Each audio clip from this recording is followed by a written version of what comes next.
Hi guys, welcome to Carefree. My name is Gyoratile Gyokhumudite Mene, and I'm back like I never left. Happy Father's Day to all the beautiful fathers that father. And today I have my very own coach. He's a business coach. He is a relationship coach. He is an IT specialist kind of guy. He is a husband to my very own mother, and he is my beautiful dad, Itelemene. So, Itelemene. Hello. Hello, how are you? I'm good as well. You can also look at me, it's fine. So today, we're going to ask you spicy questions while eating spicy food. So I'm gonna basically ask you about your gender. Agenda. There's no amount of prayer is gonna save you from that one. It's nothing deep. But we talk about these things quite a few times, so I'd like to speak about it publicly. And yeah, so let's start. We can take this first one. This one has Nando's Okay. medium curry sauce, so it's okay.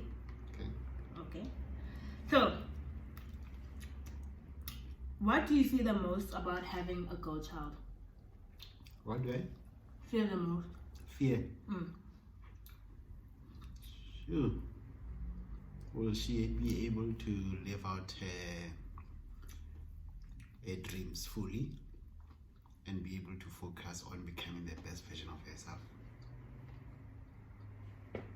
Okay. But don't you think that's what with any gender you can? Yeah, but I believe that a lot of times with male children, Yeah. they're giving the support, they're giving the push to actually become that somebody. While girl children are just being given this thing that get a husband, get a man, get married, settle down, have kids. So to some degree, you find that society almost put a different type of pressure on girls, which is about them becoming someone's wife versus finding their own identity. Okay. Yeah. I have the next question, so you have to finish it. I have to finish it. Yes. Oh, okay. It's question by chicken. What's another fear that you have regarding me going into the media industry? Because the media industry it's kind of shit for women. Firstly, I mean, just from, I don't know enough about it, but from the stories that you find that the media directors and producers, media industry, you find that it's male dominated. Yeah. The power is mostly male driven. So for women to actually make it, they're actually being exploited sexually. Yeah. And being abused, and it almost becomes like for you to get a role, you have to sleep with someone and those kind of things. So that is well in that particular industry, it has been given that kind of image, know. And if you want to be true to your own self, you might be talented, you might be everything, but you don't get the proper roles that you need. So that's the one thing about the industry, and I've seen that for you to really make it, you find that powers that be can block, and there's no one holding the male counterparts accountable. Why do you think male? This is based on the gender-based violence thing that's happening, that's been trending, which is our reality, but it's come to light again. Why do you think males have to relate it to themselves in order to feel something? For example, you'd hear she's someone's mom, she's someone's sister. Why does it have to relate back to relating to another person so that a woman can be seen as valuable? For me, that one is quite difficult because I think a lot of people did that to create that association to invoke the feeling, but they were not looking at the subtle messaging that they're doing to say, because for me, someone will say someone else's child, but if you are saying your child, it becomes personal, therefore it evokes emotion. But at the same time, at a more deeper level, you are saying, you are taking out the human aspect to say this is a human being that does not deserve to be treated like that, period. Period. Nothing left to say, like, period. Do unto others, if I don't want that to happen to me. I mean, there's a typical one I read that most men fear going to jail, not because of anything, but because of they're afraid of being raped, or they don't. So being treated like women. Exactly. Yeah. So at the end of the day, it's all about. I think the intention was good, but the messaging was wrong. Yeah. Yeah. As a man of God, what do you think the church can do better? Okay, this one. Oh, let me just introduce. This one is the. Are you okay? I'm okay. Sorry. This one is the Pick n Pay hot sauce. It's actually finished. My family loves hot sauce. Okay, my mom and I. So this one has this sauce. There you go. Okay. And yeah. So as a man of God, how do you think the church can be better?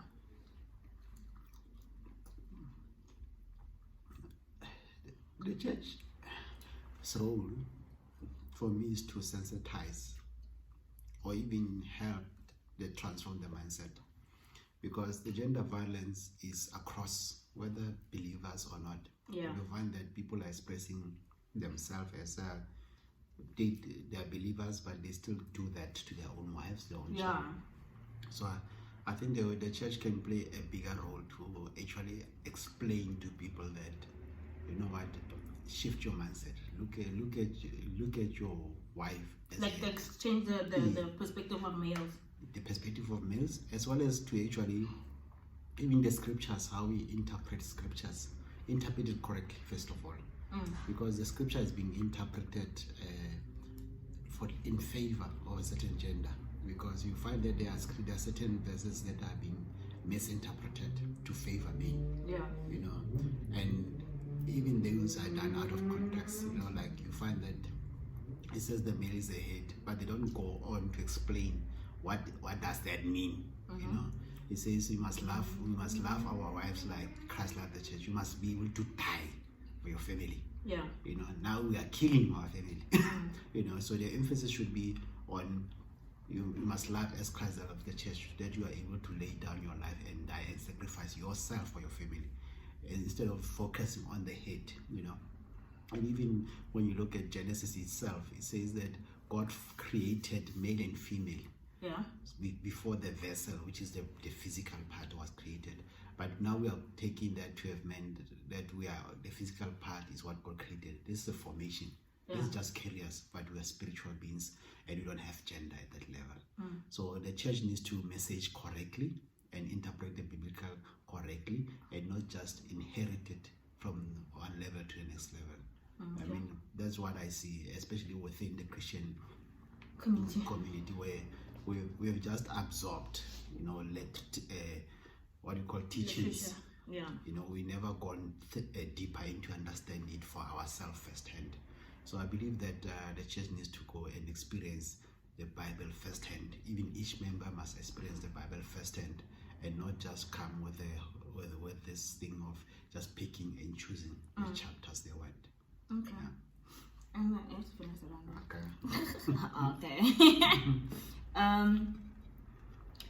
In regards to like the head and submission and dominions.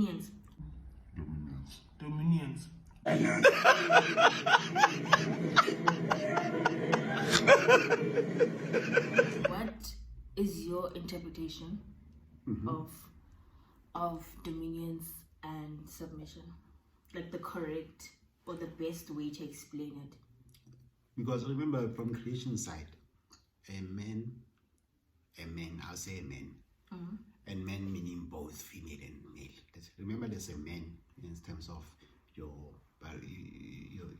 core, and there's a gender which is male and female. People assume man means necessarily that. Like in the Bible, they say the man. Yes. So when God speaks about man, He's speaking to both of us, and then we are supposed to dominate the resources that God gave us, not to dominate another human being. and that is where people think dominance is about that, and you are not supposed to be dominating. And it's even worse where I know you speak about the church, that people misdefine things.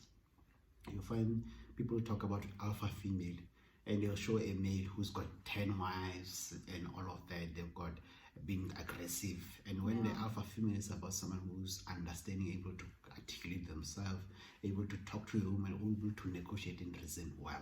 So nah. Yeah. So dominance is that, and the submission part is about. It talks about submission one to another. Submission is about agreement. You agree to a mission. You submit. So there's a mission behind it where you actually say this is a mission that we have a vision in the family, and you are also creating this vision for this family, and you are both working towards. Okay, it just switched off, but we're back. So basically, just said. So we're just submitting to one another, like helping each other out. Yes. And And we always think submission from two ways. Submission is both ways. You know, because we have to almost agree to each other, to look after each other, to care for one another. Yeah, like how you Exactly. use the example of like, they said you must love your wife like Jesus loved Christ. Jesus like sacrificed a lot Exactly. for the church, and he was a leader, but he also washed their disciples' feet. Exactly. So I get that. Okay. Sure. How do you think, as women, we can see, like, do you think there are red flags to males? Like me, I'm in like a space where I'm gonna have to find like a boyfriend and stuff, or it's gonna find me. You don't have to, but yeah. Yeah, I know. Look at it You now. choose to. Yeah, I choose to. And how do you go into a space or the streets and know that, like, what red flags show that this one has toxic masculinity vibes? I mean, unfortunately, the only way to see red flags is to engage with somebody. You always have to. But some of them are sneaky. Yeah, the thing is, like, sometimes it's difficult to sustain the pretense. Yeah. You have to read between the lines to hear and actually put them in positions that they will have to show themselves up. Sir, this nigga spitting. I mean, simple things like going on a date, and it's about who's paying for the meal. What do you think about that? Yeah. Who should pay for a meal? It should be negotiated to say. Negotiated. I mean, generally in business, etiquette is that if you ask me for a meeting, Yeah, will you cover pay. the cost. Yeah.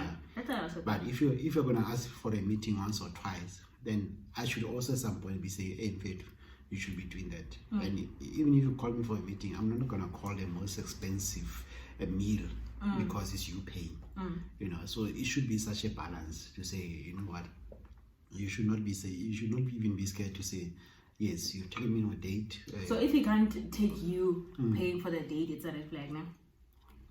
If you can. Like if you say nah, maybe like it's on your third date, and it's like nah, you can't pay. Like you never pay for dates. I have to provide. I have to like. Do you think that's a red flag? It's actually a red flag where, from experience, I've seen where some men feel disrespected when a woman says, "I'll cover the costs of something.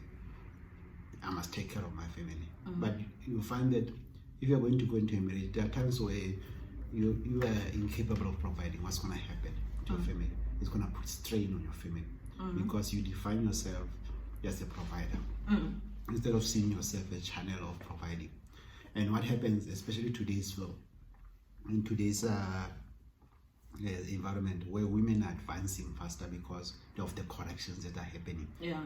So you find a woman who's going to earn 2 times what you earn. Are you going to feel that your next course of action is to control her physically and by intimidation and all of that? So those are the kind of things. And it's all about vision and mission. And listening properly to hear what is being said. And sometimes even hearing what he says about his friends. Because some of the things that someone says, my friend did that. It was almost saying, birds of the feather flock Yeah, together. so Yeah. it means you might be projecting yourself differently with me. You were agreeing with it when you were there. Yeah. Yeah. Yeah. What I just getting to you. Okay. And then my last question is, how can men be better? Or like your advice to men? Because the thing is, in these times, it's like they're the face of the perpetrator, and then some of them want to help. So it's kind of like, you know, they like sometimes they genuinely, like, I've heard some of my friends saying they don't know what to do, and I'm like, okay, the first step is to listen. But then when I think about it, like, I would struggle to tell them some of my stories because it's like, it's like when I tell a woman my stories, it's like they can relate better to what's happening. And then the fear is like, it's easier to tell a woman. So like saying just listen is kind of like, I would say the first thing is, it's like with any human being. Be open-minded. yeah, Firstly, to be able to have and apply that critical thinking. yeah, You know, like, for example, if I hear a story about my best friend having done something, I mustn't jump to conclusions. No, not my friend. No.